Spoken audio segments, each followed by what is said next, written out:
Hello, educators. Welcome to this quick video showing you how to track your students' typing test improvement over time using our new Test Improvement Summary Report. This report offers valuable insights into student progress, helping you identify areas for improvement and celebrate successes. Let's dive in. By default, you'll see data for all your students across all classes. This report shows each student's first attempt, most recent attempt, and best attempt for each test they've taken. Depending on your device, you may have to scroll to the right to see all the data. If you want to switch between viewing speed or accuracy improvements, you can toggle between the two, using the buttons at the top of the report. This allows you to analyze student progress based on both metrics.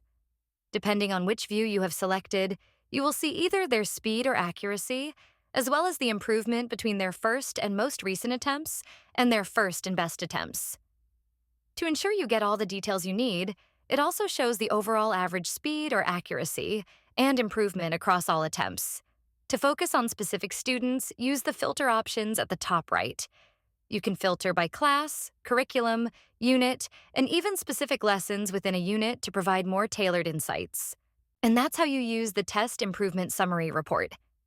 This powerful tool can help you personalize instruction, track progress, and provide targeted support to your students as they improve their typing skills. To learn more about typing.com, subscribe to our YouTube channel or click another video to keep watching.